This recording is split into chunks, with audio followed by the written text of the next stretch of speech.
Bonjour à tous, j'espère que vous allez excellemment bien. Aujourd'hui, on se retrouve pour faire le débrief de la deuxième étape de l'étoile de Bessèges. Aujourd'hui, c'était du plat, même s'il y avait un peu plus de dénivelé positif que la veille. C'était pas pour ça que c'était bien plus compliqué. On était plutôt même sur un sprint plus simple, vu qu'on n'arrivait pas sur une bosse aujourd'hui, avec un sprint qui était massif, certes, mais sur une route assez étroite, ce qui pouvait créer du danger dans le final. N'hésitez pas à vous abonner à la chaîne, à réagir dans les commentaires, à mettre un pouce bleu, à partager la vidéo sur les réseaux sociaux, notamment auprès de vos proches, si vous pensez que ça peut les intéresser. Dans les commentaires, n'hésitez pas à me dire qui vous a plu, qui vous a déçu. Quand vous vous abonnez à la chaîne, vous pouvez rajouter la petite cloche, comme ça vous êtes au courant des dernières vidéos qui sortent, notamment des vidéos cyclisme. Si vous avez les moyens et que vous voulez soutenir mon travail, vous pouvez faire un super thanks. Vous pouvez également rajouter la petite cloche, comme ça vous êtes au courant des dernières vidéos qui sortent. Et puis si vous avez les moyens et que vous voulez soutenir mon travail, vous pouvez faire un super thanks. Je remercie les gens qui le font. On commence tout de suite avec la vidéo du jour. Comme je disais, cette étape de l'étoile de Bessèges, c'était peut-être l'étape qui était la plus assurée d'arriver au sprint depuis le début de course. On le savait, cette deuxième étape, elle était plus facile, entre guillemets, ça reste quand même du cyclisme, mais c'était quand même plus facile que la veille, avec une arrivée en bosse, et surtout plus facile ce qui va nous attendre ce week-end, avec notamment l'étape de Bessèges demain, ou encore le Mont Bouquet samedi. Alors la grande question, c'était le vent. Est-ce que le vent allait jouer un rôle sur cette étape? Et au final, il n'était pas du bon côté. Éole n'était pas avec les esprits des bordures. Et ce qui fait qu'on s'est retrouvé à avoir pas trop de tension en fait aujourd'hui, même très peu de tension, alors qu'à un moment on avait 50 secondes d'avance pour les échappées à une quinzaine de kilomètres de l'arrivée. On a beaucoup joué avec l'échappée aujourd'hui, qui a montré une belle résistance, mais qui à la fin s'est quand même fait rattraper, et donc on a eu un sprint massif marqué par la chute d'un coureur de Kern Pharma. Chute assez violente dont on reparlera en fin de présentation de cette étape. Allez, on regarde tout de suite la journée avec le résumé de cette étape, résumé assez court, une échappée qui est partie assez vite, il n'a pas fallu attendre plus de 4-5 km pour avoir le bon groupe, un groupe de 5 avec Kitski, un coureur allemand de l'Alpecin, Vercouilly, Van Petegem, Maël Guégan et Simon de Opère 93. On avait deux passages du côté de la côte de Montagnac en tout début de journée, deux passages qui auront été marqués par la victoire de Van Petegem, qui accroît donc son avance au niveau du classement de la montagne. Une échappée qui n'espérera jamais véritablement se jouer la gagne. L'écart maximal sera aux alentours des 4 minutes à 135 km de l'arrivée. Autant vous dire qu'on savait très bien que ça allait être quand même compliqué d'aller se jouer la victoire entre les différents leaders. Écart qui descend à 3 minutes 20 à 96 km de l'arrivée, puis 2 minutes à 73 km de l'arrivée, sous l'impulsion notamment de la Quick Step, Soudal Quick Step qui roule pas mal. On arrive dans le premier passage de la montée de Cabrières, où il y avait également deux passages, et là, c'est Van Petegem qui passe en tête. À 49 km de l'arrivée, l'écart de 1,45, et cet écart qui va diminuer au fur et à mesure, descendre aux alentours de 20 secondes lors du deuxième passage de la montée de Cabrières dans les 30 derniers kilomètres, mais on reprend un petit peu d'avance, et puis on sent que du côté du peloton, on ne veut pas revenir trop vite. On joue pas mal, et à 13 km de l'arrivée, l'écart indiqué par Christophe Riblon, pas par les GPS parce que les écarts n'étaient pas bons, nous indique 40 secondes. On a même une attaque de Joshua Tarling à 9 km de l'arrivée avec Alexandre Delettre. On a 4 autres coureurs qui les accompagnent. L'échappée va être reprise vers 6-5 km de l'arrivée.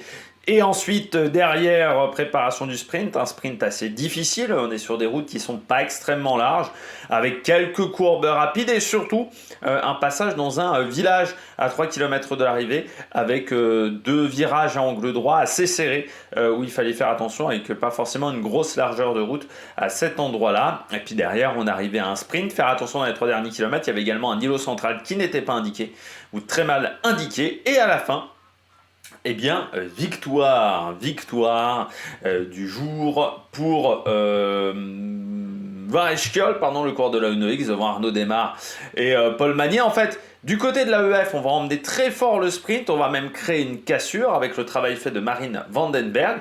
Sauf que quand Michels doit lancer son sprint, eh ben ça a fait comme ça. Ça a fait ça a fait. Vous savez, ça a fait comme les fusées quand ça décolle pas. Vous savez, il y a cette image sur internet d'une fusée Soyouz qui fait et ça explose un petit peu dans tous les sens. Ça fait un P à la con. Enfin voilà, c'est un peu ça quoi. Ça a été en fait quand Michels il lance son sprint, vraiment il se passe rien.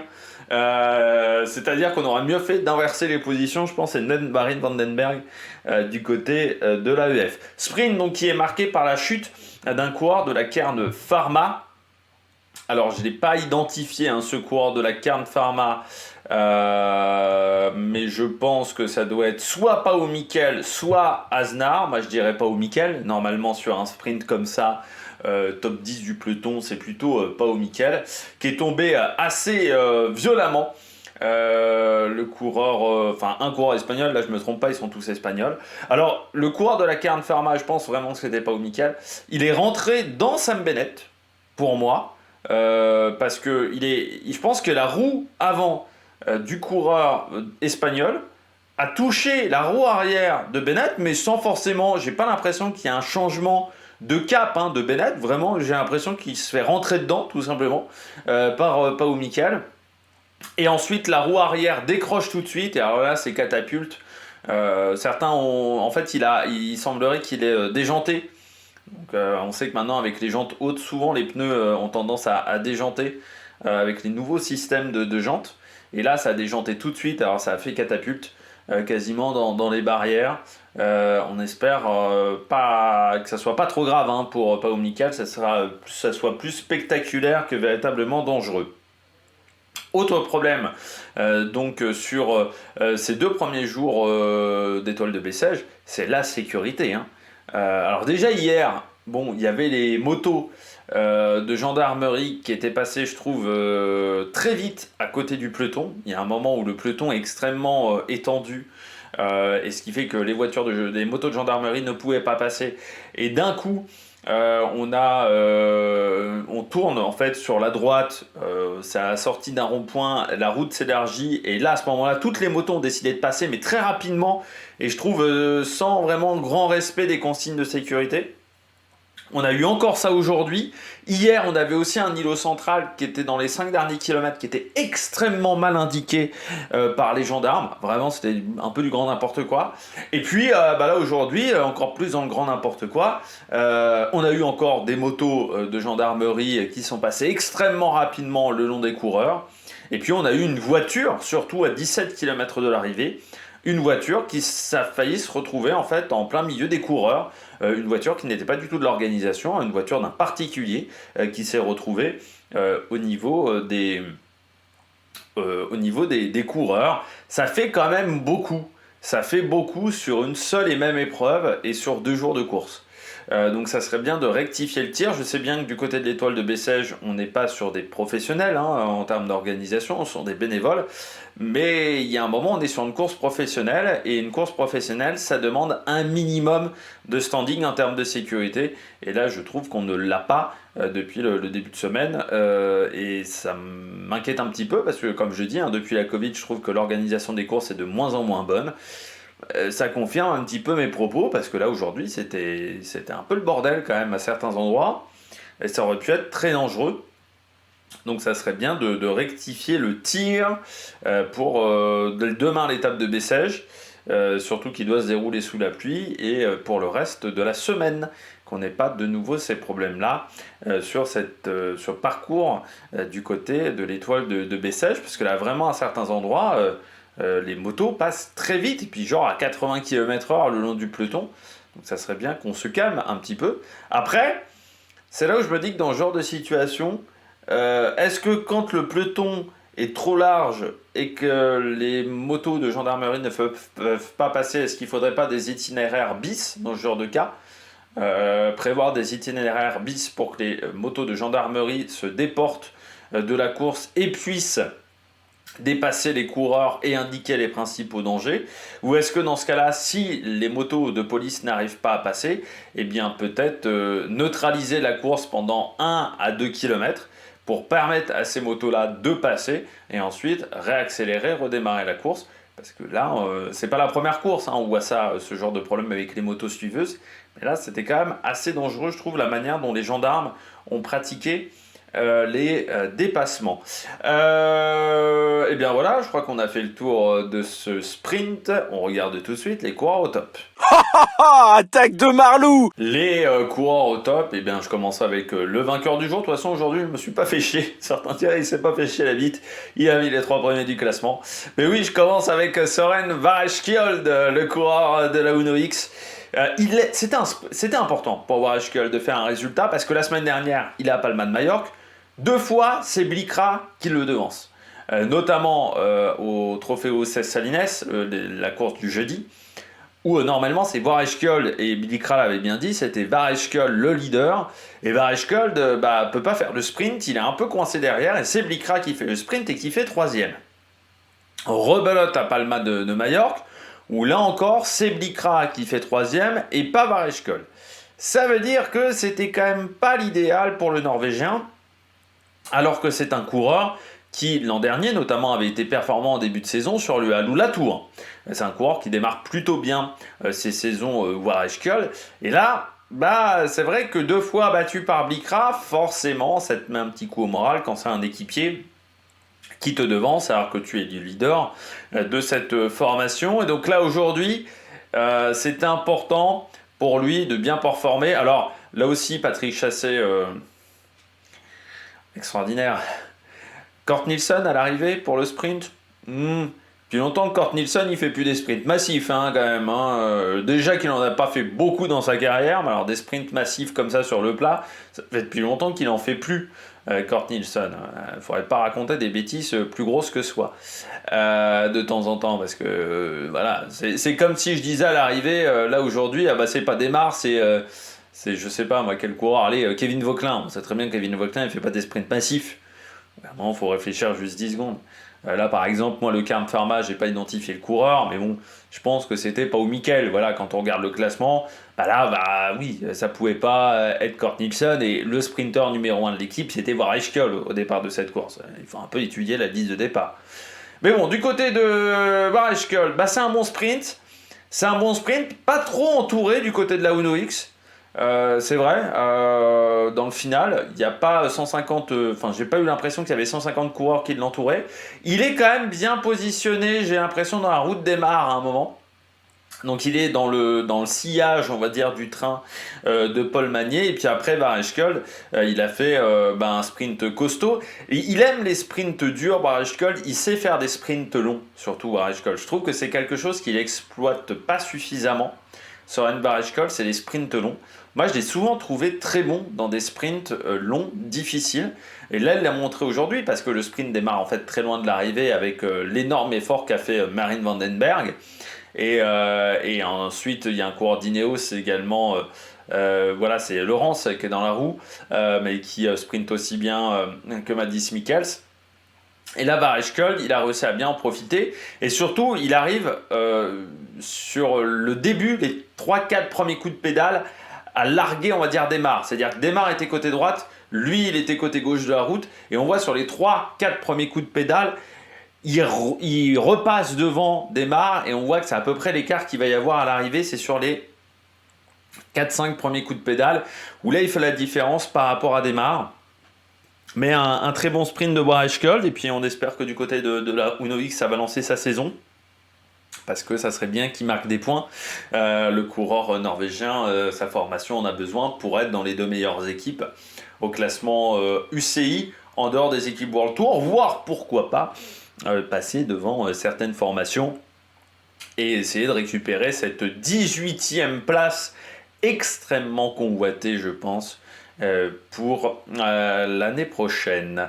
On poursuit avec Arnaud Démare du côté de la Arkea. Bon sprint de Démare, mais bon sprint de Démare pourquoi? Parce que bien positionné. La différence par rapport à Palma de Majorque, c'est qu'à Palma de Majorque, en fait, ils sont bien positionnés, mais à 10 bornes de l'arrivée, les Arkea. Et quand vient le dernier tour, ils sont plus là, les Arkea. Ils ont complètement disparu. Là, la différence, c'est qu'aujourd'hui, quand il lance son sprint, il est bien positionné dans le sillage de Magnier. Enfin voilà, il a pris la bonne roue. C'est la différence. Il s'est très bien débrouillé seul en prenant la bonne roue de Magnier. Quand Magnier commence à mettre en place son train avec la Quick Step dans les 4-5 derniers kilomètres. Et là, il sait qu'il est plutôt bien positionné. Alors à un moment, j'ai eu un peu peur parce que le train de Magnier était devant un peu trop tôt. Donc ce qui fait que derrière, c'est pas mal revenu dans le sillage de Paul Magnier et sur les côtés de Paul Magnier. Je me suis dit, Démare, il va se faire enfermer. Aïe, aïe. J'ai vu notamment, il y avait un loto, il y avait pas mal de coureurs qui étaient là. Je me suis dit, il va se faire enfermer, ça va pas être l'idéal. Mais non, il a réussi à se défaire de cette situation. Et après son sprint, il n'est pas dégueulasse du tout. Magnier revient pas sur lui. Alors Magnier est un peu gêné. Mais je regardais, par rapport à Laurens et Michels, forcément c'est un bon sprint. Parce que les deux se sont un peu ratés aujourd'hui. Mais je regardais par rapport à Jordi Meus. Jordi Meus, qui pourtant hier avait fait une belle perf, arrive pas. Enfin, l'écart qu'il a au départ, il le garde à l'arrivée. Donc c'est plutôt un très bon sprint de la part d'Arnaud Démare. J'espère que ça va enfin lancer sa saison du côté de Arkea, qui a bien besoin d'avoir un Arnaud Démare au top pour aller marquer des gros points au niveau classement UCI. Puis je termine avec Paul Magnier. Alors dommage du côté de Paul Magnier, il se fait un peu gêner, on va dire, par Michels et par Axel Laurens, qui ont fait un petit peu poteau géant, on va dire, qui ont fait des poteaux fixes. Mais ça reste quand même une belle course pour Paul Magnier. Et surtout, moi, ce que j'ai apprécié, c'est qu'il n'a pas n'importe quel statut dans l'équipe. On l'avait vu déjà l'an dernier sur le Tour de Grande-Bretagne, mais on le voit aussi sur cette étoile de Bessèges. L'équipe est entièrement à son service. C'est-à-dire qu'on a vu parfois des sprinteurs à la Quick Step ne pas forcément avoir un train complet autour d'eux. Lui, il a le train. Aujourd'hui, c'était le leader de la formation. Pourtant, dans cette équipe, on a Cataneo, par exemple. Cataneo, il se démerdait seul. Aujourd'hui, le leader de l'équipe, c'était Paul Magnier. Et on a mis tout l'effectif autour de Paul Magnier pour contrôler toute la journée l'échappée, mais pour également, dans les 10 derniers kilomètres, emmener correctement Paul Magnier et revenir sur les hommes de tête. Ça a été très bien réalisé par la Quick Step. Dommage sur la fin. Où on a peut-être mis un petit peu trop d'énergie auparavant et on manquait un petit peu de main d'œuvre dans le final. Mais sinon, c'était très très bien pour Paul Magnier, avec un bon résultat aujourd'hui pour le coureur français encore. Et puis surtout, il reste en tête du classement général. On verra maintenant demain comment ça se passera pour le coureur de la Soudal Quick Step. Allez, on regarde tout de suite les bonnets d'âne. Du côté des bonnets d'âne du jour, on va commencer avec le premier bonnet d'âne du jour, Mathis Michels. On aurait mieux fait de faire sprinter Marijn van den Berg. Parce que vu ce qu'il avait montré hier, Marijn van den Berg, vu ce qu'il a montré à Palma de Majorque, je crois qu'on peut relativement dire, sans trop prendre de risques, qu'il est en grande forme. Quand on a un coureur en grande forme, on doit être en capacité le matin au briefing de changer ses plans. Certes, au départ, on a pris Mathis Michels, et je pense que les plans de départ, c'était Mathis Michels, sprinter, Marijn van den Berg, lanceur. Mais bon, ça c'était mercredi matin. Ok. Mercredi soir et jeudi matin, ça ne doit plus être le cas. Normalement, on doit inverser les positions. Alors Marijn van den Berg, en plus, pas forcément, je pense, habitué à ce rôle de poisson pilote, qui a mis dans le rouge un petit peu tout le monde, on va pas se mentir. C'est pour ça, je pense qu'Axel Laurens et que Michels ont eu du mal à faire un sprint de qualité. Mais je pense que la première erreur, elle est dans le bus, en fait, le matin. Moi, j'aurais mis l'inverse, Michels, pour lancer Marine Vandenberg. Déjà, parce qu'il faut quand même rappeler que Michels vient d'arriver dans l'équipe. Donc, peut-être encore besoin de s'adapter au matériel, de s'adapter à des modifications à ses équipiers. Et que Marine Vandenberg est là depuis longtemps. Et encore une fois, les performances surtout. Sur les dernières courses de Marine Vandenberg qui montrent qu'il est en très bonne condition. Donc il y a des moments où il faut savoir être un bon manager et savoir changer son fusil d'épaule. Comme je disais, oui, quand Michels il lance son sprint, il n'y a rien qui se produit parce que pour moi il est déjà carbonisé en fait. Il est déjà à fond, il est déjà à bloc parce que Vandenberg a fait un énorme boulot dans les 500 derniers mètres et que derrière Michels il peut pas accélérer, il peut rien faire. Donc ouais, pas un bon sprint au final pour Madis Michels, c'est dommage pour le coureur estonien. Je rappelle, troisième des derniers championnats d'Europe dans un sprint où il y avait du beau monde. Mais là, ouais, il était un peu court, hein, tout simplement physiquement. Et ouais, comme je le dis, quand Vandenberg s'écarte et qu'il doit lancer son sprint, bah ça fait comme ça quoi. Ça démarre pas. Ça démarre pas, il n'y a pas d'impression de puissance, il n'y a pas de giclette, il n'y a pas d'énergie dans son sprint, mais parce que je pense qu'il est déjà à fond, qu'il est déjà à bloc. Et surtout, on a cette impression aussi de sprint un peu arrêté, parce que je pense que Vandenberg s'écarte un peu tard et que les autres arrivent à lancer de l'arrière, ce qui a aidé aussi, parce qu'il y avait une petite cassure derrière Michels, et en fait, derrière la cassure, bam, eux ils sont revenus. Et ils ont réussi à refaire l'écart à ce moment-là. Donc, ouais, pas une super journée de la part de Madis Michels. Mais EF a pas eu une bonne stratégie. Après, l'an dernier, j'avais déjà mis sur cette course pas mal EF en flop. Notamment, je me rappelle, lors de l'étape remportée par Samuel Leroux, je crois que je m'étais un peu... j'avais pas été tendre avec la EF l'an dernier. Deuxième flop, ouais, Axel Laurence. Ouais, pas fantastique aujourd'hui. Axel Laurence, cinquième du sprint, mais là aussi, alors, dans un phénomène moindre que pour Madis Michels, mais quand il lance, il n'y a rien qui se produit. Alors je trouve qu'il était assez seul quand même, Axel Laurence. C'est vrai que j'ai été surpris de voir notamment Tarling attaquer à 9 bandes de l'arrivée. De voir également du côté de la Ineos que Ghana était à l'arrière du peloton aussi. Donc il n'y avait pas grand monde pour aider Axel Laurence, qui s'est, je pense, retrouvé un petit peu seul dans le final. Ça veut dire qu'il avait déjà peut-être mangé un petit peu de vent. Et puis après, quand il se retrouve à vouloir accélérer le rythme, là aussi, du côté d'Axel Laurence, il n'y a pas grand-chose qui s'est déclenché. C'était un sprint difficile voilà, pour le coureur français. Pour l'instant, on va dire que c'est mitigé son début de saison. 8e place au Grand Prix de la Marseillaise, sur une journée qui n'a pas été mauvaise au niveau physique. Par contre, en termes de stratégie, c'était quand même pas ça.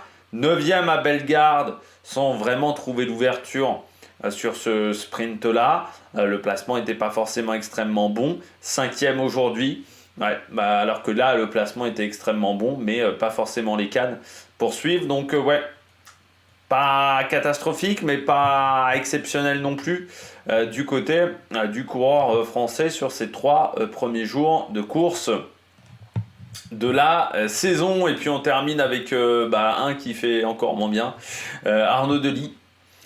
Arnaud Delis, transparent aujourd'hui, 32e, voilà. Alors, moi j'ai trouvé qu'il était très très mal entouré dans le final.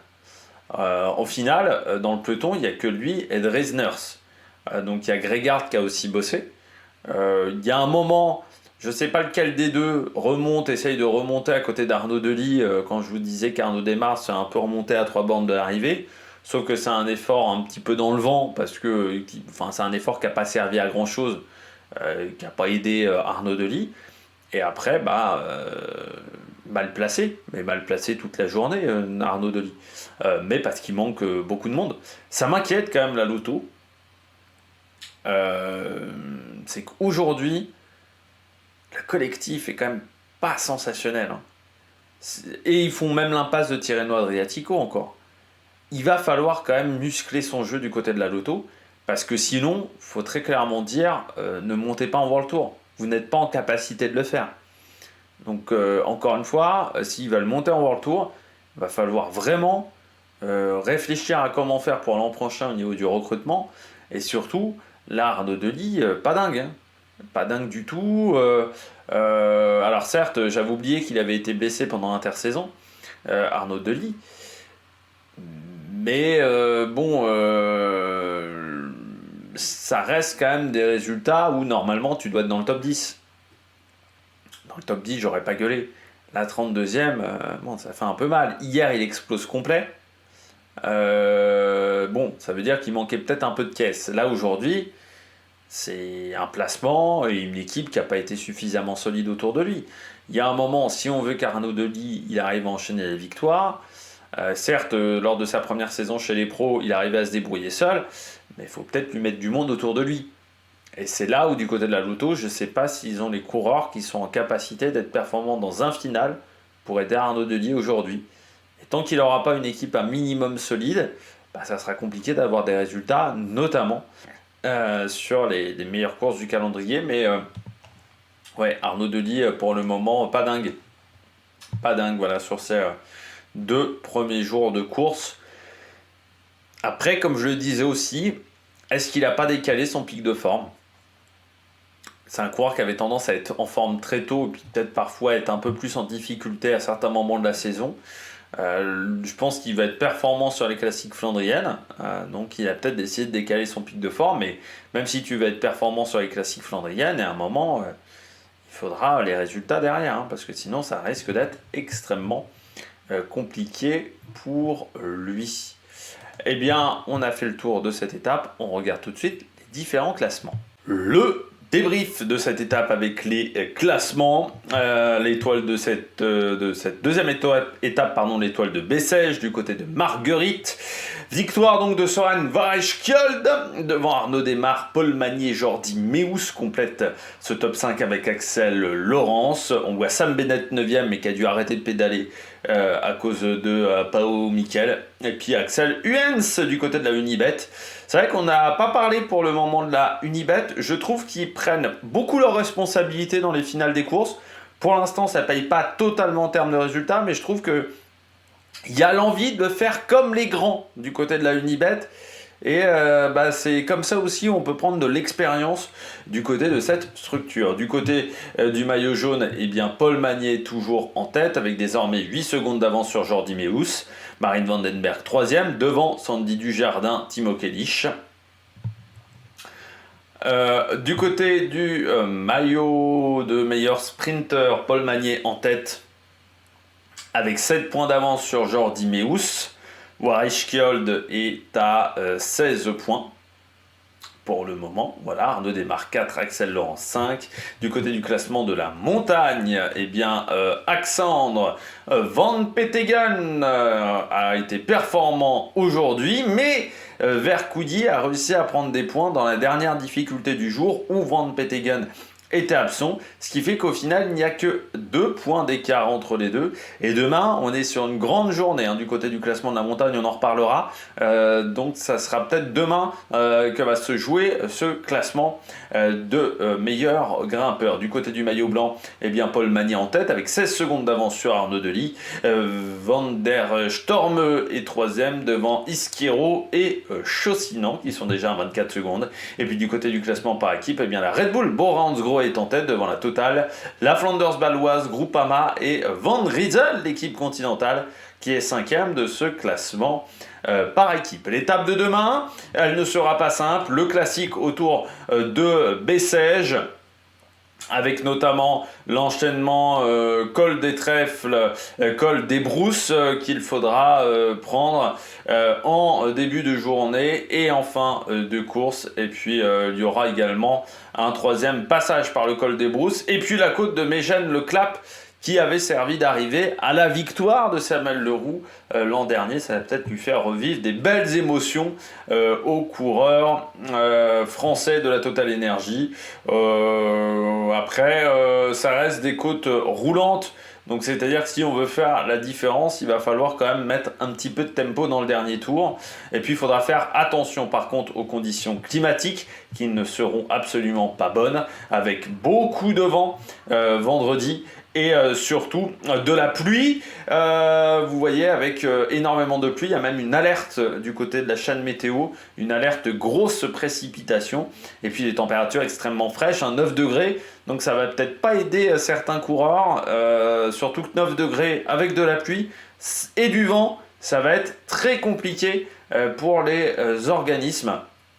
Un vent de sud-est qui sera à 50 km/h, donc vent de sud-est, à des moments, il sera bien positionné pour avoir un coup de bordure, notamment en fin de journée. Donc il faudra faire attention sur le retour à Bessèges, qui pourrait être extrêmement animé et rapide. Eh bien, on essaiera de voir ça demain. D'ici là, n'hésitez pas à vous abonner à la chaîne et à réagir dans les commentaires.